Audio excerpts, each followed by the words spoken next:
여러분 안녕하십니까? 뉴스데스크 충북 소식입니다. 봄이면 나들이 가기 좋은 곳이 많죠. 그중 한 곳이 바로 딸기밭인데요. 딸기 농가가 몰려있는 청주에 딸기 거리를 만들자는 제안이 나왔습니다.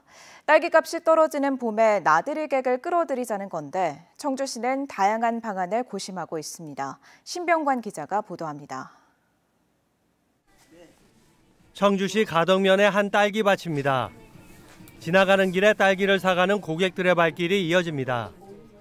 갓 수확한 싱싱한 딸기를 먹고 잠시 쉬며 주변 정취도 즐길 수 있어 마트에서 사 먹는 것과는 또 다른 느낌입니다. 딸기가 많은 걸 보니까 이제 기분도 좋고 아기도 보여줄 수 있어서 좋고 일단 맛있어서 너무 좋습니다. 국도를 벗어나 한적한 시골길을 달리다 보면 딸기밭 간판들이 줄지어 있습니다. 가덕면과 바로 인접해 있는 남일면에도 딸기밭이 몰려 있습니다. 삼거리 주변에 딸기밭 10여 곳이 하나의 단지를 이루고 있는 곳도 있습니다. 가덕과 남일면 두 지역의 딸기밭은 80여 곳. 청주 도심에서 가깝고 청남대와 미동산 등 주변 관광지를 오가는 길목에 있다 보니 예전부터 많은 사람이 찾고 있습니다. 노선이라 이런 게 잘 돼 있기 때문에 오히려 더 관광지 한번 들렀다가 딸기도 사고 그다음에 또 집에 가기도 편하고 그래서 좋은 것 같아요.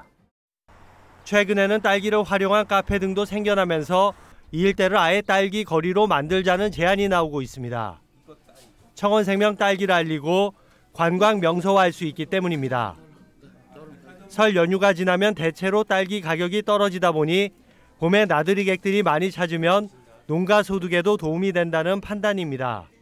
야외 활동이 많아지니까 딸기 먹으러 많이 나오시고 또 벚꽃도 피면서 꽃 구경 오면서 딸기를 먹을 수 있고 그러면서 소비가 느는 거죠. 충남 논산의 경우 딸기 축제를 열고 다양한 딸기 체험 여행을 기획하는 등 딸기 주산지임을 적극 알리고 활용하고 있습니다. 청주시는 딸기 생산 경쟁력을 높이면서 마케팅 지원도 늘려나갈 계획입니다. 딸기 수확이나 딸기잼 체험뿐만 아니라 전국의 많은 국민들이 함께 참여할 수 있는 그런 축제도 개최할 수 있는 그런 시기가 멀지 않을 것 같습니다. 청원생명 딸기는 지난해 1,500여 톤을 생산해 161억 원의 매출을 올리며 청주의 효자 장목으로 자리 잡고 있습니다. 맛보는 딸기에 보고 즐기는 딸기를 더해 경쟁력을 끌어올릴 수 있을지 주목됩니다. MBC 뉴스 신병관입니다. 전 세계 인구의 25%가량을 차지하는 이슬람교도는 충북 화장품 산업의 큰 손님입니다. 그런데 이슬람 율법을 지켜 생산 가공됐다는 할랄 인증이 인도네시아에서 내년부터 의무화되면서 지역 수출 기업들도 바빠지고 있는데요.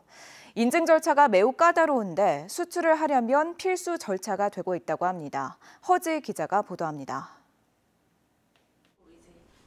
음성의 화장품 생산 기업입니다. 250여 국내 브랜드를 비롯해 전 세계 50여 업체에 납품하고 있습니다. 이 업체는 최근 동남아시아 대표적인 이슬람 국가인 인도네시아 할랄 인증을 마쳤습니다. 무슬림의 종교적 신념에 맞춰 원자재 선정 단계에서 제조 과정뿐 아니라 포장지 표기, 재료 성분 표시, 사후 관리 감독까지 요구하는 까다로운 절차를 통과한 겁니다. 원료, 생산, 유통까지 모든 과정을 철저히 기준해서 적용해야 하기 때문에 제품 개발 단계부터 이제 각 부서 현업들이 협력해서 저희가 이제 실사를 진행했고요. 문화적, 종교적 요구사항까지 반영하는 것이 가장 어려웠던 것 같습니다. 이 업체가 할랄 인증을 서두른 이유는 내년 10월부터 인도네시아의 화장품 할랄 인증이 의무화되기 때문입니다. 인구 2억 8천만 명이 세계 4위인 인도네시아는 구매력을 갖춘 대표적인 무슬림 국가, UAE, 말레이시아와 함께 이슬람 할랄 인증 제도를 선도하고 있습니다. 특히 지난 2022년 할랄 화장품 시장 매출액은 272억 달러로 2028년에는 438억 달러까지 이를 것으로 전망됩니다. K-뷰티로 글로벌 시장을 선도하려는 국내 화장품 업계에 할랄 인증은 이제 피할 수 없는 관문이 된 셈입니다.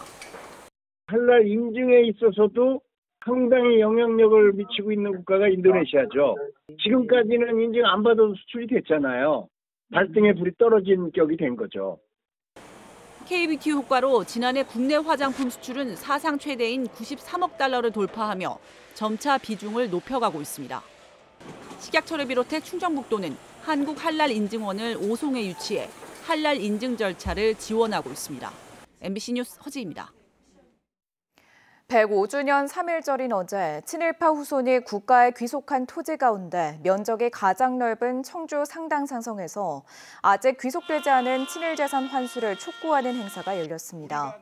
충북인 뉴스와 광복회 충북도 지부 등이 주최한 이번 행사에는 충북 지역 시민사회단체와 노동계가 참여해 태극기를 소지하고 상당산성을 등반하며 친일재산 국가귀속법 개정을 촉구했습니다.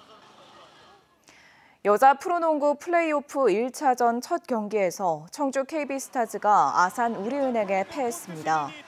KB스타즈는 오늘 아산 이순신 체육관에서 열린 경기에서 정규리그 우승팀인 우리은행을 상대하며 허예은이 19점을 기록하는 등 선전했지만 우리은행의 공격을 막아내는 데 실패하며 52대 58로 승리를 내줬습니다.